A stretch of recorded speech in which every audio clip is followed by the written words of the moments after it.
السلام عليكم ورحمة الله وبركاته. أعوذ بالله من الشيطان الرجيم. بسم الله الرحمن الرحيم. الحمد لله رب العالمين والعاقبة للمتقين.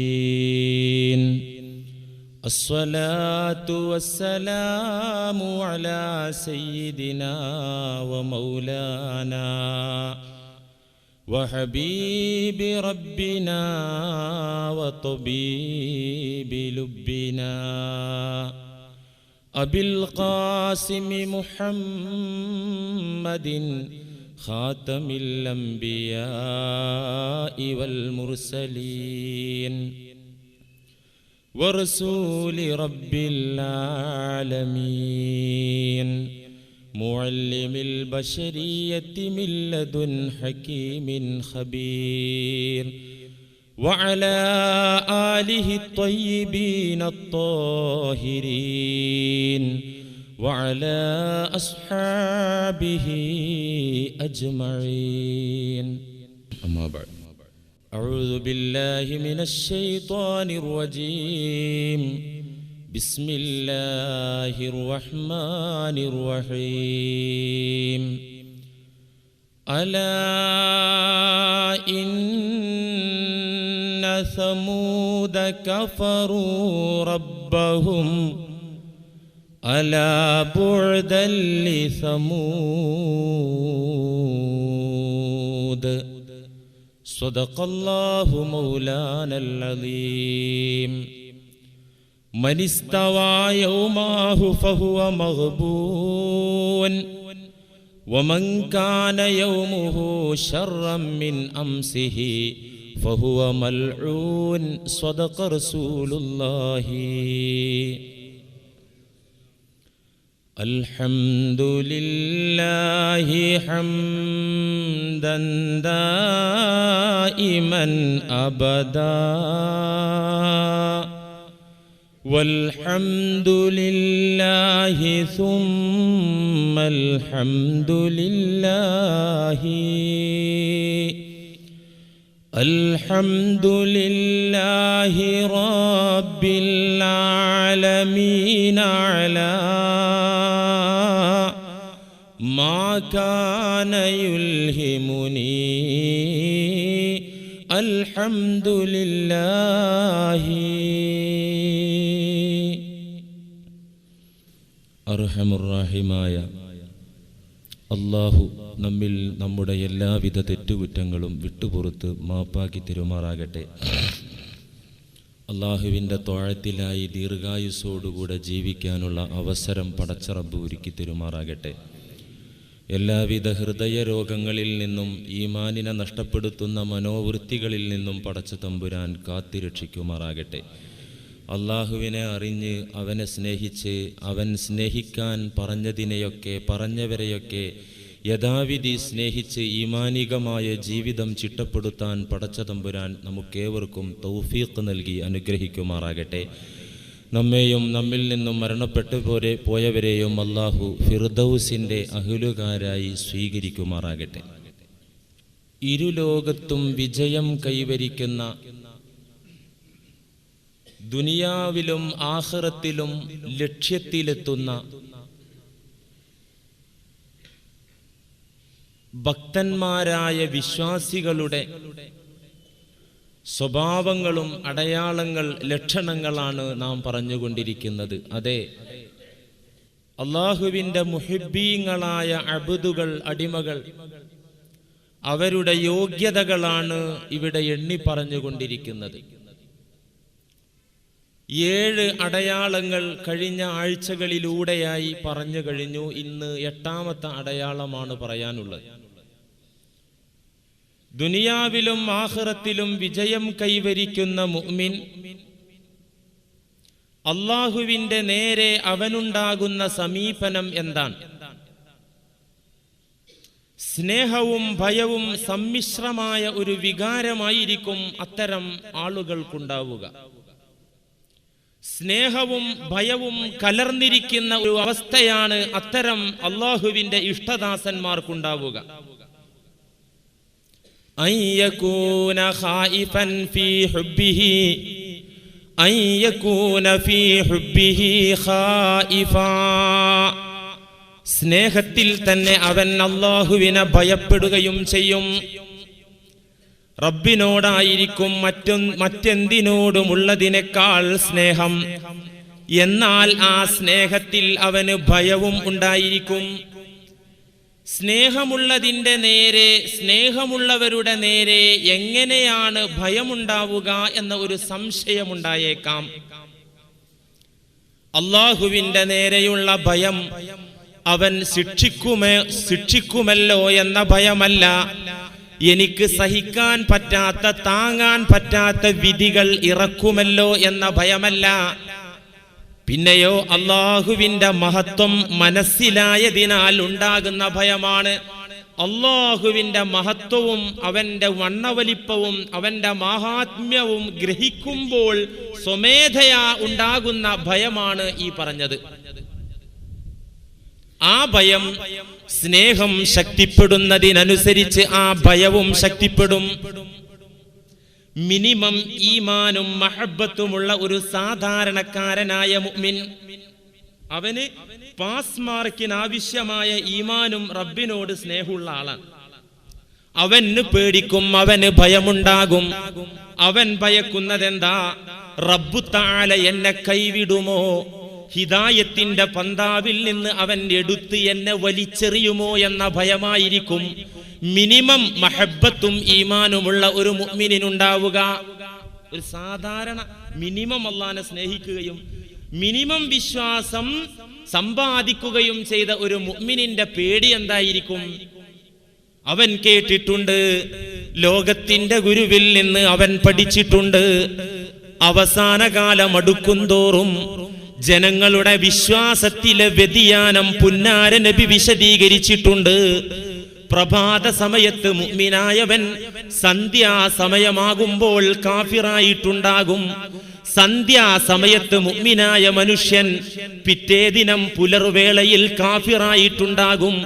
ഇவ்விധം ഈമാനിൽ അടിയുറച്ച് നിൽക്കാൻ പറ്റാത്ത ഒരു കാലം വരുമെന്ന് പുണ്യനബിയുടെ പ്രവചനത്തിൽ നിന്ന് ആ മനുഷ്യൻ കേട്ടിട്ടുണ്ട്. അതുകൊണ്ട് മിനിമം ഈമാനുള്ള മഹബ്ബത്തുള്ള ആളെ പേടി എന്താ? പടച്ചോനെ, ഈ ഹിദായത്ത് എനിക്ക് നഷ്ടപ്പെട്ടു പോകുമോ എന്നുള്ള പേടിയായിരിക്കും. ഒന്നുകൂടെ ഈമാനും മഹബ്ബത്തും ശക്തിപ്പെട്ട് കഴിഞ്ഞാൽ, കുറച്ചുകൂടെ ഈ മേഖലയിൽ പുരോഗതി പ്രാപിച്ചു കഴിഞ്ഞാൽ ആ മുഅ്മിനിന്റെ പേടി എന്തായിരിക്കും? അവൻ ദിക്റിന്റെ ആനന്ദത്തിൽ ജീവിക്കുന്ന ആളായിരിക്കും. കുറച്ചുകൂടെ ഈമാനും മഹബ്ബത്തും കൂടുതലുള്ള മുഅ്മിൻ അവൻ എപ്പോഴും അവന്റെ ഖൽബ് കൊണ്ട് റബ്ബിനെ ഓർത്തുകൊണ്ട് ദുനിയാവിലെ ജീവിതത്തിലെ പ്രതികൂല സാഹചര്യങ്ങളെ വകഞ്ഞുമാറ്റി ഉടമസ്ഥനായ റബ്ബിലേക്ക് അവന്റെ ചിന്തയെ കൊണ്ടുപോകുന്ന ആളാണ് ആ മനുഷ്യൻ. അവന്റെ ഭയം റബ്ബിന്റെയും എന്റെയും ഇടയിൽ മറ വരുമോ എന്ന ഭയമായിരിക്കും. എപ്പോഴും ആ ദിക്റിന്റെ ഒരു തുമഇനീനത്ത്, ഒരു മനസ്സമാധാനം അനുഭവിക്കുന്ന ആ മുഅ്മിനിന്റെ പേടി എന്താ? പടച്ചോനെ, ഈ ഒരു ആത്മസായുജ്യത്തിൽ നിന്ന്, ആത്മ ആനന്ദത്തിൽ നിന്ന്, മനഃശാന്തിയിൽ നിന്ന്, റബ്ബിനെ ഇടയ്ക്കിടെ ഓർത്തുകൊണ്ടിരിക്കുന്നതിൽ നിന്ന് ഇടക്ക് മറവന്നുകൊണ്ട് ആ കണക്ഷൻ മുറിഞ്ഞു പോകുമോ എന്ന പേടിയായിരിക്കും ആ മുഅ്മിനിനുണ്ടാകുക. ഒന്നുകൂടെ ഈമാനും മഹബ്ബത്തും ശക്തിപ്പെട്ട് കഠിനമായ സ്നേഹവും ഈമാനുമുള്ള മുഖറബാണെങ്കിൽ, അതാണല്ലോ മുഖറബുകൾ. ഖുർആൻ പരിചയപ്പെടുത്തി മുഅ്മിനീങ്ങളിൽ ഉന്നതരായ ആളുകൾ മുഖറബുകളാണ്. എന്താ മുഖറബ് എന്ന വാക്കിനർത്ഥം? മുഖറബുകൾക്ക് പാരത്രിക ലോകത്ത് സ്വർഗത്തിൽ ഏതൊരു സീറ്റാണ് ഒരുക്കി വെച്ചിരിക്കുന്നത് എന്ന് പരിശുദ്ധ ഖുർആൻ പറഞ്ഞു തരുന്നുണ്ട്. فأما إن كان من المقربين فروح وريحان وجنة نعيم. മുഖറബുകൾക്ക് അല്ലാഹു ഒരുക്കിയ സീറ്റാണ് പറയുന്നത്. എന്താ മുഖറബ് എന്ന് പറഞ്ഞ അർത്ഥം? ഖുർബ് എന്ന് പറഞ്ഞാൽ അടുപ്പം എന്നാണ്. മുഖറബ് എന്ന് പറഞ്ഞാൽ പടച്ചോനോട് അടുത്ത മനുഷ്യൻ. റബ്ബിന്റെ സാമീപ്യം കിട്ടിയ, ഈമാനും മഹബത്തും ശക്തിപ്പെട്ട ഉന്നതനായ മുഅ്മിനിനും പേടിയുണ്ടാകും. ആ മുഖറബ് എന്താണ് പേടിക്കുന്നത്? പടച്ചവനുമായി അടുത്ത് കിട്ടിയോലെ റബ്ബേ, ആ അടുപ്പം അകന്നു പോകുമോ എന്നുള്ള പേടി. അടുത്തോൽക്ക് ആ പേടി ഉണ്ടാകുക. മേപ്പൊരി ഇല്ലാത്തവൻ എന്ത് തീപ്പൊരി എന്നൊരു ചൊല്ലുണ്ടല്ലോ. അടുക്കാത്തവന് അകൽച്ച പേടിക്കേണ്ട കാര്യമില്ലല്ലോ. അടുത്ത മുഖറബുകൾ എന്താ പേടിക്കുന്നത്? ബുഅദ് വരുമോ, റബ്ബിൽ നിന്ന് അകന്നു പോകുമോ എന്ന ഭയമായിരിക്കും അവർക്കുണ്ടാവുക. ഈ ഭയം അഷ്റഫുൽ ഖൽഖ് മുഹമ്മദ് മുസ്തഫ സ്വല്ലല്ലാഹു അലൈഹി വസല്ലമ തങ്ങൾക്ക് പോലും ഉണ്ടായി. അല്ലാഹുവിനെ യഥാവിധി അറിഞ്ഞ് ഒരഭിപ്രായ പ്രകാരം മിഅ്റാജിന്റെ അനുഭവത്തിൽ പടച്ചതമ്പുരാന്റെ തിരു സന്നിധിയിൽ ചെന്നു നിന്ന് ആ റബ്ബിന്റെ സത്തയിലേക്ക് കണ്ണുകൊണ്ട് നോക്കി നിന്ന അല്ലാഹുവിന്റെ ഹബീബ് മഹബത്തിലും ഈമാനിലും തഖ്വയിലും ഉത്തുംഗതിയിലേക്ക് ഉഡ്ഡയനം ചെയ്ത ലോകത്തെ ഒരേ ഒരു മനുഷ്യൻ മുഹമ്മദ് മുസ്തഫ സല്ലല്ലാഹു അലൈഹി വസല്ലം. ആ നബിയും പേടിച്ചു. എന്തേ പേടിച്ചത്? അവിടുന്ന് തന്നെ പറഞ്ഞല്ലോ, ഹദീസിൽ കാണാം, ശയ്യബത്തിനി ഹൂദുൻ വ അഖവാതുഹാ. എനിക്ക് ഭയം കുടുങ്ങി എന്ന് മാത്രമല്ല, എന്റെ മനസ്സ് നീറി എന്ന് മാത്രമല്ല, എനിക്ക് ആശങ്കയുണ്ടായി എന്ന് മാത്രമല്ല, ശയ്യബത്തിനി ഹൂദുൻ വ അഖവാതുഹാ. പരിശുദ്ധ ഖുർആനിൽ എനിക്ക് ഇറങ്ങിക്കിട്ടിയ, എന്നിലേക്ക് അവതീർണമായ ഹൂദ് സൂറയും അതിന്റെ പിറകിലുള്ള അനുബന്ധ ചില സൂറകളും എനിക്ക് ഭയമുണ്ടാക്കി എന്ന് മാത്രമല്ല, ശയ്യബത്തിനി, ആ സൂക്തങ്ങളും അധ്യായങ്ങളും എന്റെ തലമുടി പോലും നരപ്പിച്ച് കളഞ്ഞു.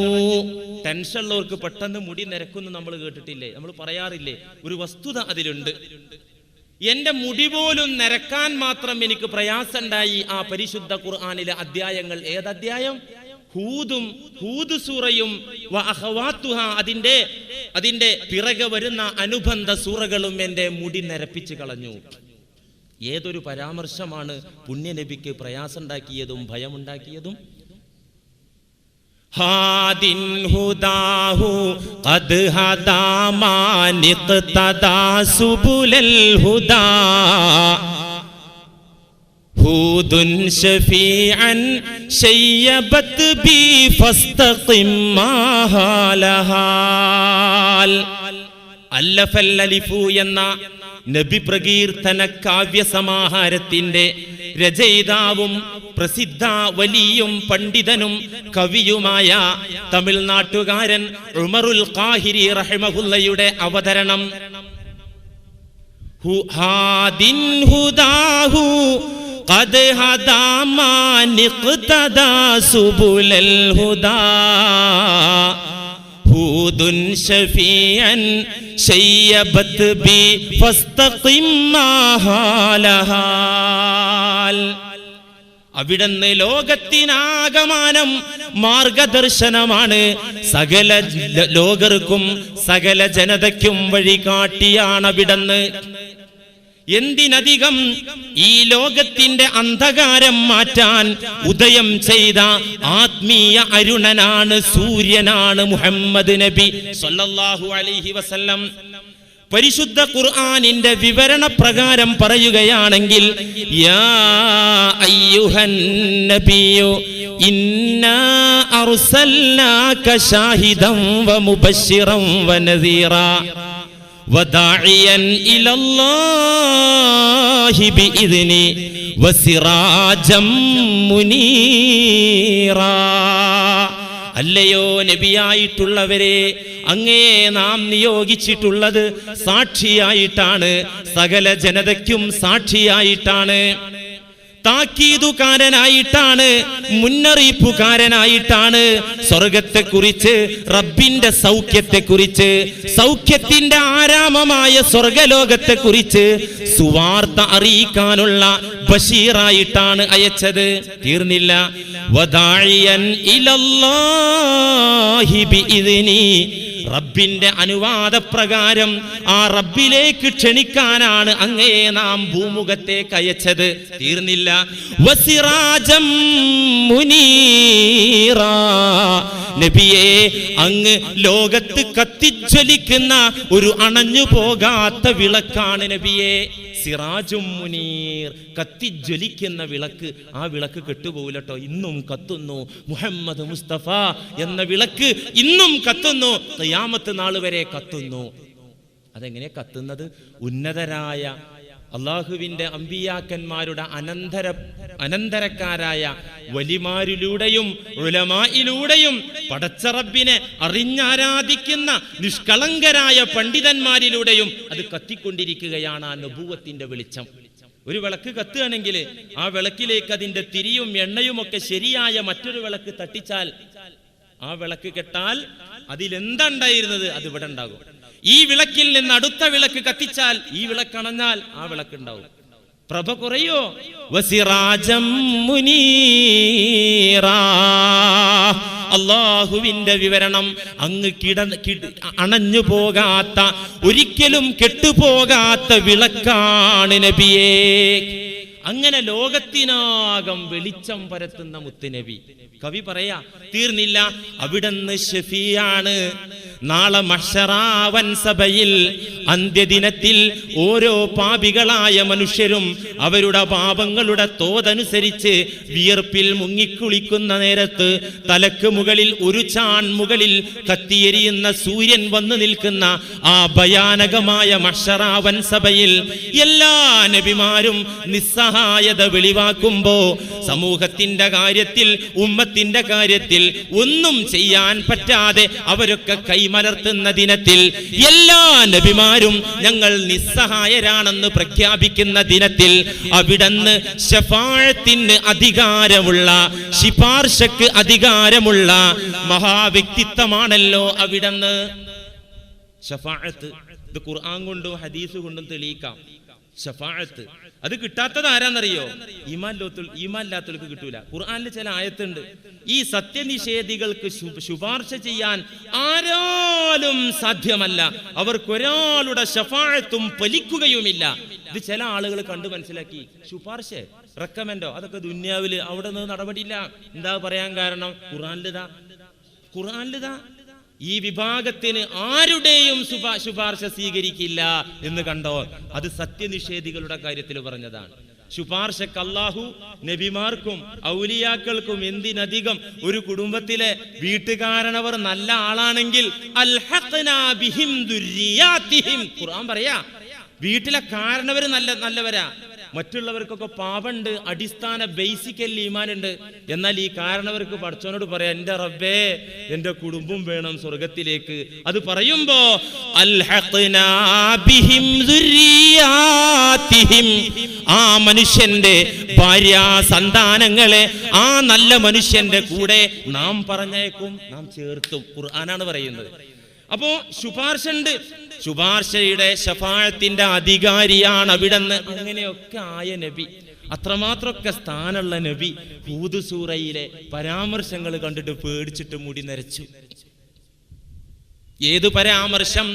കവി പറയുന്നത് ഹൂദുൻ ശഫീഅൻ ശയ്യബത് ബി ഫസ്തഖിം മാ ഹാലഹാൽ ഫസ്തഖിം കമാ ഉമിർത എന്നൊരു ആയത്തുണ്ട് സൂറത്ത് ഹൂദിൽ. ഫസ്തഖിം കമാ ഉമിർത, നബിയേ താങ്കൾ കൽപ്പിക്കപ്പെട്ട പ്രകാരം ഉറച്ചു നിൽക്കുക, അനങ്ങരുത്. അല്ലാഹ് എന്താണോ പറഞ്ഞത് അങ്ങയോട്, ആ പറഞ്ഞയിടത്തുനിന്ന് ചലിക്കരുത്, ഒരു അണുത്തൂക്കം മാറരുത്. ഫസ്തഖിം കമാ ഉമിർത, അങ്ങയോട് ഉടമസ്ഥൻ എന്താണോ പറഞ്ഞത് അവിടെ അടിയുറച്ചു നിന്നോളണം. പഠിച്ചോനെ, ഈ ശാസന കേട്ടിട്ട് പുന്നാര നബിയുടെ മുടി നരച്ചു പോയി. നമുക്ക് എത്ര ശാസന വന്നു, എന്താ ആ നമ്മളെ മുടിയൊക്കെ നിരക്കും പിള്ളേരെ പോറ്റുന്ന കാര്യത്തിലുള്ള ടെൻഷൻ കൊണ്ട്. അങ്ങനെ പലരും പറയാറുണ്ട്, ചെറുപ്പത്തിലെ പ്രാരാബ്ദും പട്ടിണിയും, ബാപ്പ കുഞ്ഞുനാളിൽ മരിച്ചുപോയി, പിന്നെ ഉമ്മാന്റെയും കൂടപ്പിറപ്പുകളുടെയൊക്കെ ഉത്തരവാദിത്തം എന്റെ തലയിലിരുന്നു, അതുകൊണ്ടാ തല നരച്ചത്. അങ്ങനെ നരക്കലുണ്ട് നമുക്കൊക്കെ, അല്ലേ? പുന്നാര നബി ഫസ്തഖിം കമാ ഉമിർത, അത് കണ്ട് അത് കേട്ട് നരച്ചുപോയി. പരാമർശങ്ങൾ എന്നാണല്ലോ പറഞ്ഞത്, ഒന്നതാണ്. മറ്റു പരാമർശം ഇമാം ഗസാലി റഹിമഹുല്ല വിവരിക്കുന്നുണ്ട്. ഖുർആനിലുണ്ട്, അലാ ഇന്ന സമൂദ കഫറൂ റബ്ബഹും അലാ ബുഅദൻ ലിസമൂദ്. സൂറത്ത് ഹൂദിന്റെ 68-ാമത്തെ ആയത്തിൽ അല്ലാഹു ഇതാണ് പറയുന്നത്. അലാ, അറിയണം, ഖുർആൻ ചരിത്രം പറയുന്നുണ്ട്, അറിയണം. അലാ ഇന്ന സമൂദ, സമൂദ് ഗോത്രം എന്ന് പറയുന്ന ഒരു ജനത നിങ്ങളുടെ മുൻഗാമികളിൽ ഉണ്ടായിരുന്നു. ഖുർആൻ ഖിസ്സ പറഞ്ഞു തരാൻ. എന്നിട്ടോ കഫറൂ റബ്ബഹും, അവർ റബ്ബിനെ ധിക്കരിച്ചു. അപ്പോഴെന്താ സംഭവിച്ചത്? അലാ ബുഅദൻ ലിസമൂദ്, ആ സമൂദ് ഗോത്രം റബ്ബിന്റെ പൊരുത്തത്തിൽ നിന്ന്, റബ്ബിന്റെ അനുഗ്രഹത്തിൽ നിന്ന് തൂത്തെറിയപ്പെട്ടു, ദൂരെ ദൂരേക്ക് എറിയപ്പെട്ടു. ആ വർഗം ബുഅദുണ്ടായി. സമൂദ് വർഗത്തിന്റെയും അള്ളാന്റെയും ഇടയിൽ ബുഅദുണ്ടായി. ഇത് കേട്ടപ്പോ നബിയുടെ ഹൃദയം കിടിലം കൊണ്ടു. പടച്ചോനെ, ഞാനിപ്പോ മുഖറബാണ്, മുഖറബകളുടെ റഈസാണ്, അധ്യക്ഷനാണ്, ലീഡറാണ്. പടച്ചോനെ, ഇതുപോലൊരു ബുഅദ് നീ എന്റെ മുന്നിൽ കൊണ്ടുവരുമോ? പേടിച്ചു.